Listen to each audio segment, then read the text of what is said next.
नमस्कार, मैं पूनम और आप देखना शुरू कर चुके हैं सरल न्यूज। नागपुर में जो हिंसा हुई है उसके बाद आपने देखा कि बयानबाजी रुकने का नाम नहीं ले रही है। लेकिन सवाल ये उठता है कि जिस तरीके से औरंगजेब का मुद्दा, कभी विपक्ष कभी सत्ता पक्ष लगातार उस पर बयानबाजी कर रहा है, लेकिन जिस तरीके की घटना नागपुर में देखी गई है और डबल इंजन की सरकार भी है, तो सीधा सर से जुड़ेंगे, जानने की कोशिश करेंगे और ये भी जानने की कोशिश करेंगे कि सर क्या सोचते हैं कि 300 साल पुरानी कब्र को जिस तरीके से हटाने की बात की जा रही है कितना सही है। और बहुत स्वागत है आपका सरल न्यूज में। क्या कहना चाहेंगे जिस तरीके से औरंगजेब की जो कब्र हटाने की मांग की जा रही थी, उसके बाद नागपुर में जो हिंसा हुई, आपने तस्वीरें भी देखी होंगी, क्या कुछ कहना चाहेंगे? देखो, मैं ये कहना चाहता हूँ कि औरंगजेब इस देश के लिए नासूर था, क्योंकि औरंगजेब ने इतने गलत काम किए। जो एक रिकॉर्ड है, 46 लाख हिंदुओं की हत्या की थी औरंगजेब ने, और 46 लाख हिंदुओं की हत्या करने के बाद भी उसने मंदिर तोड़े। जो सनातन की जो परंपरा थी, जो यहाँ पर सनातन का प्रेरणा बनती थी, सनातन जहाँ से प्रेरित होता था, वहाँ उन सभी जो मेन हमारे तीर्थ थे उनको नष्ट भ्रष्ट कर दिया। इसलिए किसी भी कीमत पर ऐसे शैतान की इस देश के अंदर कब्र नहीं होनी चाहिए। मैं तो ये कहता हूँ, ऐसे दुष्ट राक्षस की कब्र को प्रशांत महासागर में फेंक देना चाहिए, औरंगजेब जैसे शैतान लेकिन की। देखा है ना कि कब्र हटाने के बाद जिस तरीके से आगजनी हुई नागपुर में, वो भी तो सही नहीं है ना।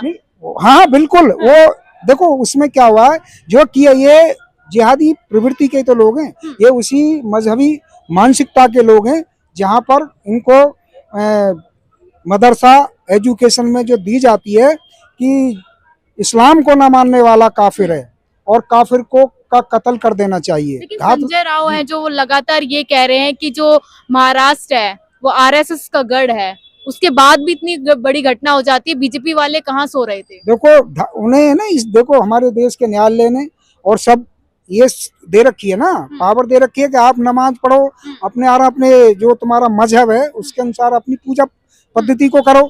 तो जब रोका नहीं जा सकता ना किसी को भी। नहीं, जो दंगा हुआ उसकी बात कर रही हूँ, उसी की बात कर रहा हूँ। वो पहले से ही सुनियोजित दंगा था, वह पहले से ही अंदर अंदर मस्जिदों के अंदर पूरी तरह से प्लानिंग कर ली गई थी। मैं बताता हूँ, इसका एक उदाहरण बताता हूँ कि अभी पूर्वी दिल्ली में आपने देखा होगा, नॉर्थ ईस्ट दिल्ली में दंगे हुए थे, तो मैं स्कूल में ही टीचर हूँ, तो मैं जब वहाँ पढ़ा रहा था तो 9 बजे के करीब जो मुस्लिम कम्युनिटी के लोग थे अपने अपने बच्चों को जो है स्कूल से निकालना शुरू कर दिया। मैंने कहा कि ये 9 बजे आप क्यों ले जा रहे हो बच्चों को?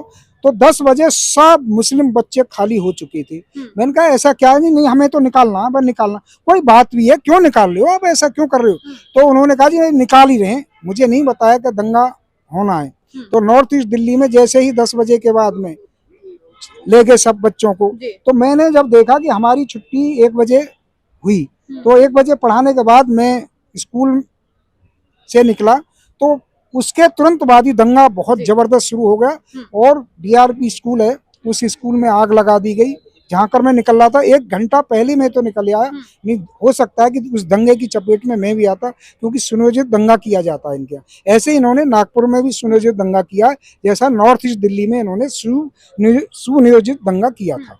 लेकिन सर, जिस तरीके से आपने देखा कि छावा मूवी में जो औरंगजेब और छत्रपति शिवाजी महाराज के बारे में जो बताया गया, कुछ लोग ये भी आरोप लगा रहे हैं कि गलत दिखाया गया है मूवी में, और कहीं ना कहीं उस मूवी के बाद ये सब घटनाएं हो रही हैं।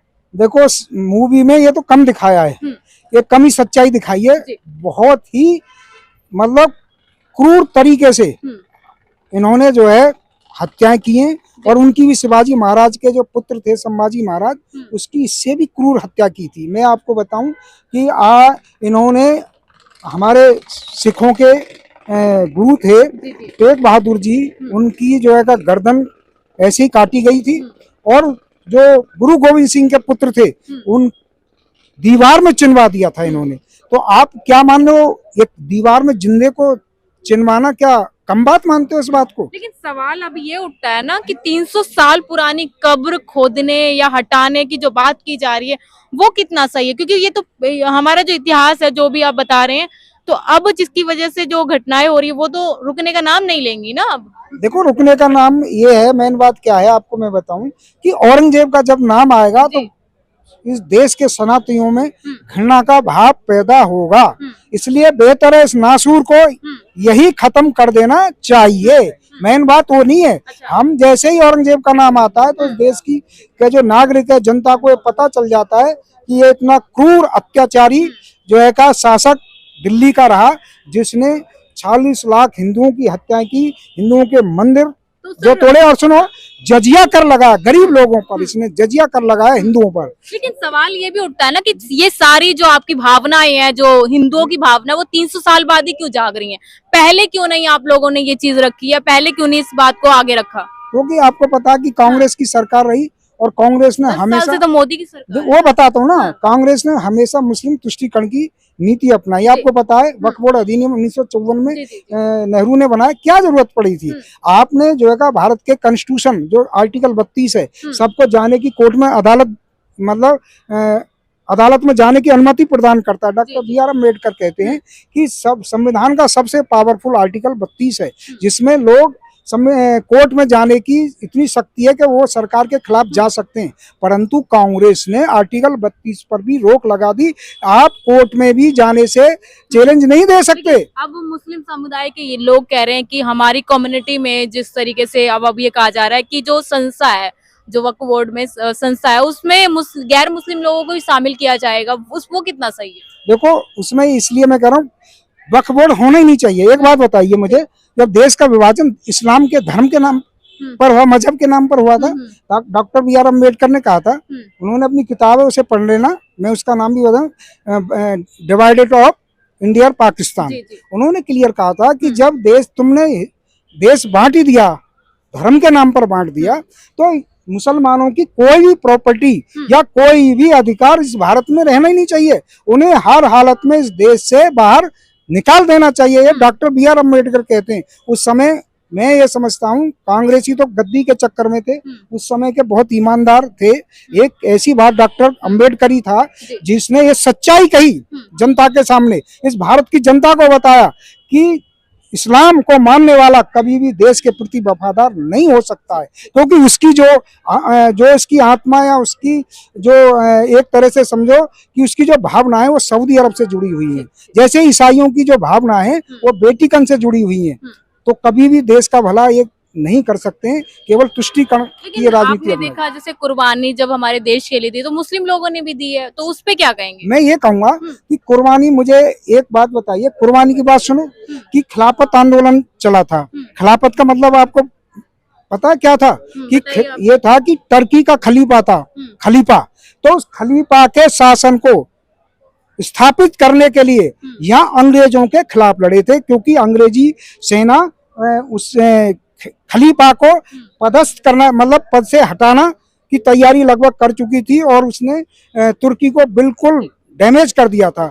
तो अंतिम सांसें गिनना था, तुर्की का जो खलीफा है वो अपनी अंतिम सांसें जब गिनना था, तो उसे कवच प्रदान करने के लिए यहाँ के मुसलमानों ने खिलाफत आंदोलन किया, ना कि देश की स्वतंत्रता में अपना हिस्सा योगदान दिया। ये झूठ बोलते हैं, ये देश के खिलाफ नाइंसाफी है। खिलाफत आंदोलन का मतलब ही खलीफा का शासन करना था। केवल एक ही मुसलमान लड़ा था, जो मैं आपको उसका नाम भी बता, अशफाक उल्लाह खां, केवल एक ही मुसलमान था जिसने इस देश की आजादी के लिए लड़ा, और कोई मुसलमान लड़ा ही नहीं। और उसके बाद भी मैं बताऊं, वो केवल खलीफा के शासन के लिए लड़े थे। वे देश की आजादी के लिए केवल जो लड़े थे, ये मैंने जो आपको अशफाक उल्लाह खां का नाम बताया, केवल यही थे, और इनमें कोई वो नहीं था। आपको मैं बताऊं, बहुत ही इस देश के साथ अनर्थ किया गया है, और डॉक्टर अम्बेडकर की बात से मैं 100% सहमत हूं, और उन्होंने एक देश भावना, राष्ट्र प्रेम की भावना से सच्चाई बात कही है। ठीक है।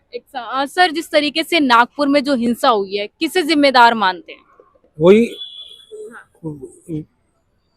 वही विशेष समुदाय वही मानते हैं, और महाराष्ट्र सरकार को चाहिए वहाँ से वहाँ जो कब्र है कर्म उनको हटाना चाहिए। लेकिन सरकार का क्या काम है? क्योंकि कहा जाता है कि जो महाराष्ट्र है वो आरएसएस का गढ़ है, उसके बाद भी इतनी घटना हो जाती है, लोग घायल होते हैं, पुलिस भी जख्मी हो जाते हैं। ये पहले से उन्होंने प्लान किया था। किसने किया था? आपको पता ही है। और महाराष्ट्र सरकार को चाहिए उनके खिलाफ कड़ी कार्रवाई करे, और आगे से ऐसी घटना ना हो, इसका ध्यान रखे। और जो आगे से आगे मुझे लगता है और भी हो सकता है, क्योंकि अब वक्फ बोर्ड का जो आ रहा है जी जी आगे से और सख्ती करनी होगी।